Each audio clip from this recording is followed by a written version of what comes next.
So, I was walking through the city the other day and I'm looking at all these billboards. And then, of course, I look down at my phone and it's just ads. Hmm. And it hit me. We are just constantly being shouted at. It's endless noise. And it made me think about the people who are actually doing the shouting. The marketers. Right. The marketers, the communicators, anyone trying to sell us something. Yeah. And there's this myth in that world that if you just have the right tech, All right. the perfect CRM, the AI copywriter, the most expensive dashboard, Yeah. you're going to win. It's this idea that the tools are the same thing as the strategy. It's the classic shiny object syndrome. Yeah. I mean, we see it everywhere, but marketing is especially bad for it. We just obsess over the megaphone and completely forget to ask who's actually in the crowd. Exactly. And that is why we are here. We're doing a deep dive into a concept that just completely reframes all of that noise. It's called the audience maze. I love this concept. It comes from this really compelling piece of work called The Audience Maze, a marketer's strategic handbook. It's by Farah Manjali Rawashde, published on the Faroohz blog. And look, Farah is not writing this from like an ivory tower. She's got 13 years in the trenches. And you can feel that experience. She positions herself as a guide. And the way she sets it up is fascinating because she argues most marketers are just running around this maze holding these super sophisticated maps. Their data, their KPIs. Right, but they don't realize they're holding a map for Tokyo while they're standing in the middle of London. They're completely lost. They have the budget, they have the tools, but they have no idea where they are. Precisely. Mhm. And her central thesis is the antidote to that. She says, we have over-indexed on the how and we've completely forgotten the who. Marketing, at its core, isn't about algorithms or platforms. But that's psychology. It's fundamentally about psychology.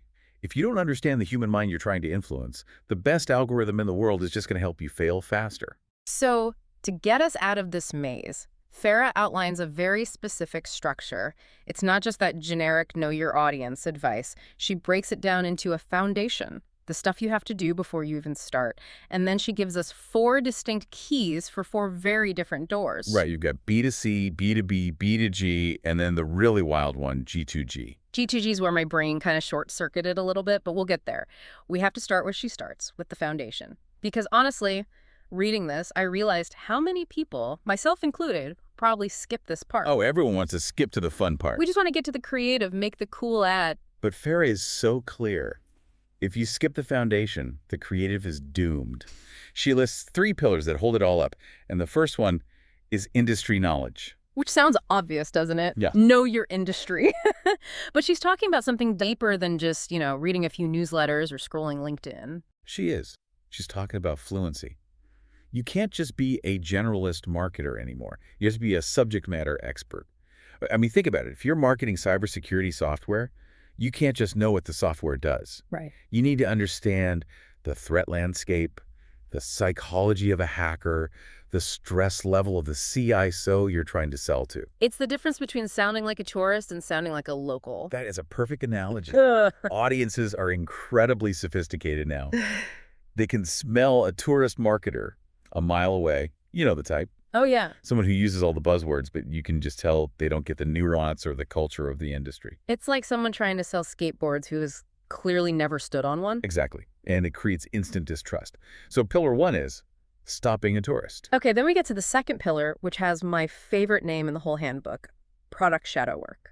This is such a critical idea. It sounds like corporate espionage or something, but it's internal. Right, it basically means breaking down the silos. In most companies, you have this huge disconnect. Marketing is in the cool office with beanbags and an espresso machine. Product is in the basement coding. And sales is out on the road. Farah says that separation is just a recipe for disaster. So shadow work means you're like physically going and sitting with those teams. Yes, it means leaving the marketing bubble. It means listening to sales calls to hear the actual objections customers have, not just what you think they care about. It means sitting with the product team to understand the limitations, the roadmap, the glitches, all of it. I imagine this stops that classic situation where marketing goes out and promises a spaceship and product delivers a bicycle. We've all seen that campaign. But, more importantly, it built authenticity. If you haven't done the shadow work, you're just marketing a fantasy. You're spinning a story about a product you don't fundamentally respect because you haven't seen the blood, sweat, and tears that went into making it. You can't sell the soul of a product if you've never met it. Okay, so we know the industry, we know the product. Then we hit pillar 3. And this is the one that usually makes the creative types groan. Financial acumen. Money talk. Yeah. Farah has this quote that's pretty brutal. She says, if you don't understand the revenue generation behind your creative, you're just making art, not marketing. Oof. It cuts deep, but it's so necessary. It feels like a direct attack on the art of advertising, though, doesn't it? I actually think it validates the profession. There's often this tension, Creatives feel like the suits or the finance people are stifling their ideas. Oh. But Farah's point is that understanding the P&L, the profit and loss, understanding how this campaign actually turns into cash, that gives you freedom. How so? Well, if you can prove the ROI, if you can draw a straight line from your crazy creative idea to the company's bank account, you get to make more art. If you can't, you're just a cost center. And when times get tough, Cost centers get cut. wow, that's a great reframe. So financial literacy is basically job security for creatives. 100%. So that's our foundation. We've done the homework.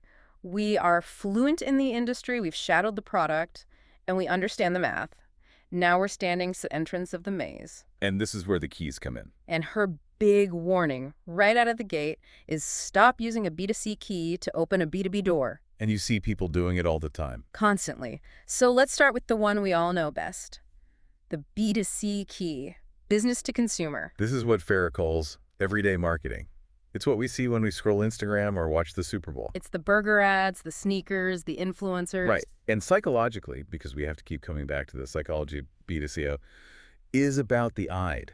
It's impulse, it's emotion, it's identity signaling. It's I see it, I want it, I buy it. Or I want to be the kind of person who owns this. The sales cycle is really short. The risk is low. I mean, if I buy a bad pair of sneakers, I'm annoyed. I might leave a bad review, but my life isn't over. My career isn't on the line. So the key here is speed, relatability, and trends.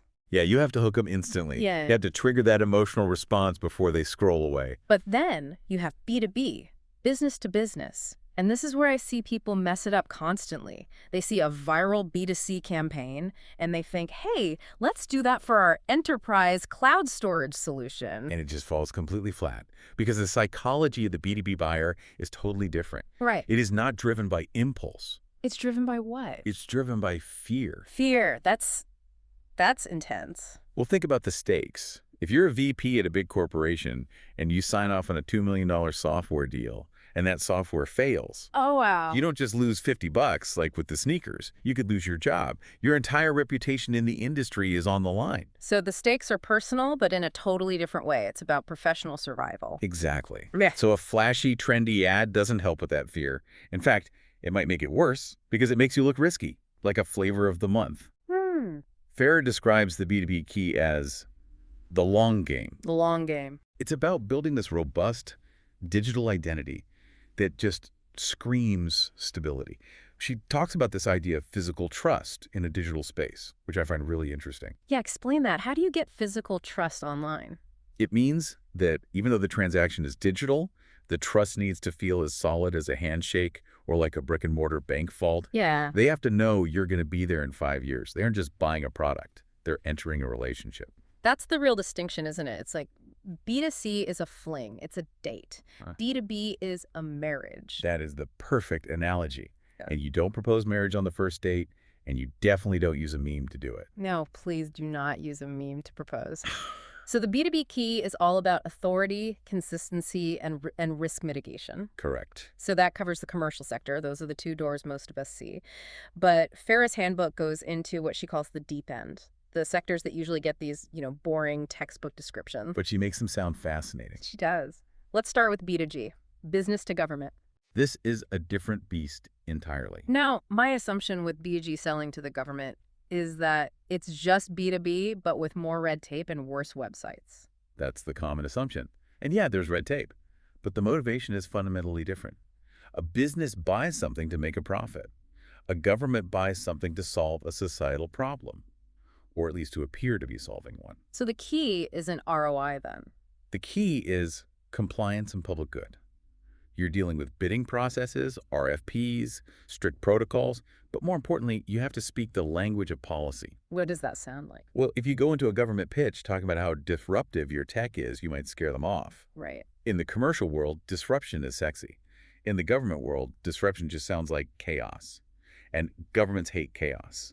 They want stability, security, efficiency, safety. So you have to frame your solution around their societal goals. Exactly. You don't say, this software is fast. You say, this software reduces citizen wait times by 40% and ensures data sovereignty compliance. It's a very rigid, protocol-driven key. You can't just force the lock with charisma. So it's not about being liked, it's about being compliant. Precisely. Okay, now we arrive at the fourth key, the one that really got me, the one that makes me look at the news in a completely different way. G2G, government to government. Faroohz calls this marketing in disguise. I have never ever thought of international relations as a marketing campaign, but when she lays it out, it makes perfect sense. It's the ultimate high-stakes marketing. The brand here is the nation itself. We hear about soft power all the time. Is that what this is? That's a huge part of it. I mean, think about it. When a diplomat visits another country, or when a nation hosts the Olympics, or sends humanitarian aid, those are campaigns. The product might be a trade deal, a military alliance, or just general goodwill. But the psychology is the same. You are trying to convince an audience, another government and their people, to buy what you're selling. So in this context, a treaty is, what, a conversion event? In a way, yeah, a very, very complex conversion event. And Faroohz points out that this is where marketing becomes diplomacy. The key here isn't profit, and it's not just compliance. It's mutual interest and sovereignty. That sounds complicated. It is. In B2C, I can crush my competitor and take their market share. In G2G, I often need my competitor, or at least the other party, to agree with me to get anything done. I actually need them to look good so they can sell the deal back to their own people. It's like collaborative marketing. You have to help them sell your idea to their own audience. Exactly. The nuances of language, culture, and history. Those are your marketing tools.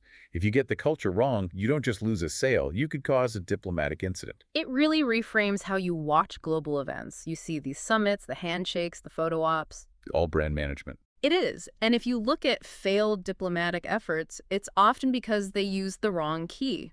They tried to bully maybe a B2B tactic, or they appealed to raw emotion like a B2C campaign, when what they really needed was to navigate the quiet protocols of G2G. Which brings us right back to the central idea of the maze. The tools, whether it's TikTok or a diplomatic cable, they're just delivery mechanisms. The strategy is the map. And the map is the audience. That's the big takeaway here. You have to respect the psychology of the person on the other side of that door. It's funny because we started this by saying don't obsess over tools. But in a way, empathy is the ultimate tool. It is. Whether you're selling sneakers to a teenager or a defense system to a superpower, you have to answer the question, what does this person fear? What do they value? And how do I fit into their world? Not how do I drag them into mine. Exactly. If you're dragging them, you're lost in the maze. Yeah. And they'll resent you for it. Faroohz Rawashdeh's Handbook is such a great reality check. It really forces you to stop and just look at your keys. I'd recommend anyone listening to go read the full breakdown on the Faroohz blog because she gets into even more detail on, the tactical side of these keys and how to pivot between them. It really is a masterclass in strategic positioning. And it's a great reminder that marketing isn't just about shouting louder, it's about whispering the right thing to the right person. Before we wrap up, I want to leave everyone with a thought that kind of spiraled out of that G2G section for me. Let's hear it. Well, if G2G is basically marketing at the level of nations, and we accept that diplomacy is just one huge brand campaign, it makes you wonder about the other systems in our lives. How so? Well, if a trade war is just aggressive marketing and a peace treaty is a partnership agreement, are we the citizens? Are we just the user base? Wow. That's a dangerous question. But think about it. If we are the user base, are we getting good customer service? Are the campaigns honest? Or are we just looking at really, really expensive billboards disguised as policy? It definitely makes you want to read the terms and conditions a little closer. Something to think about while you're stuck in your own maze today. Thanks for diving in with us. Always a pleasure. Catch you on the next one.